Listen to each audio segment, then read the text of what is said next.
What's up, everybody? Thanks for checking out the channel.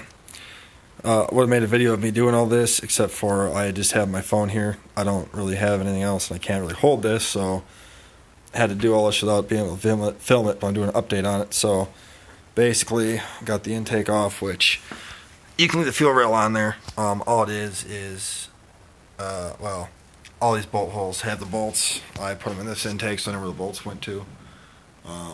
Put that bolt there, and like the rest of the housing bolts and stuff all go into here and whatnot, and that's pretty easy to get off. Alternators, just those two bolts with that bracket, and then those two bottom ones that go here and here. Valve covers are off. Those are just a shitload. Well, 13 8mm nuts, bolts, not nuts, bolts. Found out that the AC compressor is basically seized. So I gotta replace the AC compressor. This is a Windsor, has the bolt on, or the press-on cam gears, which I don't like because I gotta pull a whole timing cover off. Gotta get my impact from my other place to get this crank pulley off. Got the power steering pump pulley off. Well, power steering pump out of the way, I should set the pulley. Pulled both valve covers, as you can tell. I'm probably going to put cams in this if this engine's any good, because these cams don't look that great. Obviously there's coolant in there. So I'm going to end up, this is cylinder number 1 we're after right here. This one has no compression. Don't know, you really can't see in there, but yeah, so I'm going to end up pulling the timing cover off. I'm going to buy a timing chain set for it. I'm going to buy cams for it because I got to pull the cams off anyway to clean them off. Probably going to see what it costs to pour and polish the heads on here just to see. Kind of want to build this car. It's so nice that be kind of fun to have a cammed 2-valve, and I'm already pulling the cam. I'm already this far. You know, it's not much further, literally. Get the timing cover off, and then pull the head off, and then the cams are just these little caps here. Pull those caps off, and do valve springs and shit while it's off right away. I'm really hoping it's just a blown head gasket and not actually a cracked head or a cracked block. The guy said it was a cracked block. Here's the thing. If you can see right there, see that crack? Right there is a big crack. Goes all the way through. That's on the AC compressor. I think he thought that was part of the engine block, and that's why he said it had a cracked block. Now, the compressor's bad anyway. I'm going to end up replacing it, so that doesn't really matter. Oh shit, sorry. Let me zoom back out here. But yeah, so I'm going to end up pull the head off hopefully tonight, and then if it's if the head looks okay and I find a legit bad gasket, I'll end up sending these heads out. Well, I'll have them machined anyway, just because probably have them poured and polished if I can afford it. And then I'm going to get some valve springs for it, new roller followers, and then rocker arms, whatever you want to call them, valve or the lash adjusters. Get some cams for it right away, and then do that. Probably going to go with just some stage 2 or 3 cams, nothing aggressive, just, you know, just enough to sound nice and a little bit more power. Probably gonna put nitrous on this engine, maybe. Found the plate kit for $800. Thought maybe if I did some nice cams with nitrous. I've got a set of underdrive pulleys for this thing already. I got years ago.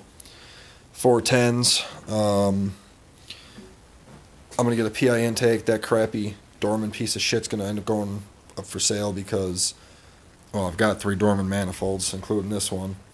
It is brand new, but I've heard that those, you end up losing like 10 horsepower with those. So I'm going to get the PI one. I'm going to replace that plenum with the 78mm BBK one. And I'll get a cold air intake from BBK right away in a tune. And hopefully she'll be somewhat quick. If I can make, I mean with nitrous, if I could make about 400 at the wheels, I'd be happy with that. Figure, if I can make it with cams and bolt-ons about maybe 300 at the wheels or 290 at the wheels, Then a little bit of nitrous on top of that, and I think should be good. But yeah, so sorry you guys can come along while I was doing all this, but like I say, it's pretty straightforward stuff. I mean, the fuel line that goes across from this side, all you got to use is one of those little white,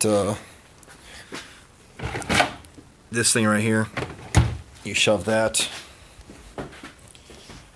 into there and you yank it, pulls it out, and that piece goes into the fuel rail here. This is a returnless style fuel system. Just got to unplug the bunch of sensors and all that crap. Crank sensor disconnects from down there. And just, all the coils. Took all the coils out. Spark plug from number 1, I already had out. Excuse me. Got to take off your throttle linkage, which, if you don't know, this is for the cruise control. You just lift it out, don't pry it, just with your fingers pull it. This right here goes into, if I can find it on here, well, goes right into that. It'll slide in there and goes up and around into there. So, all pretty straightforward stuff. The size of the alternator nut on top is a 10mm for that right there. And there's a little connector you unplug. But, yeah, so I'm making progress on this. Hopefully I will have the heads off tonight. I will keep you guys updated. Hopefully I can afford to buy a camera here soon. Christmas BS coming up. I gotta pay for that crap for the wife and kid and everybody else, but that's alright. I work for a living, so. But, alright, well, we'll catch you guys later. Thanks for checking in. Like, share, subscribe. I'd appreciate it. Oh, also, by the way, these rims are ugly as hell, but the treads on these tires, they're literally 1-year-old tires. They're 245, 40, 5, 17. I'm going to mount these tires on my other Terminator wheels, leave them on the front, and I'm going to buy some 275s to take these Nissan wheels off the back. Somebody put Nissan wheels with wheel spacers back here. That's all going to come off. Also going to buy an off-road X-pipe for this. It's going to get shorty headers right away, and then I'm going to buy a different catback. The Flowmaster catback is going to go on my V6 car. It's just not that loud. It's way too quiet.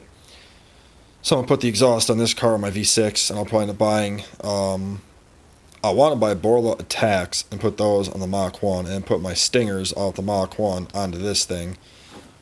What I might do is just buy the pipe bomb exhaust. I had that in my last car, and it sounded pretty nice. It was actually nice exhaust. We'll see. We'll see what comes up. So, all right, I'm checking out. Talk to you guys later. Like, share, subscribe. I appreciate it. Trying to think of anything else. Don't think so. Just shit everywhere in here. But, all right. Catch you guys later.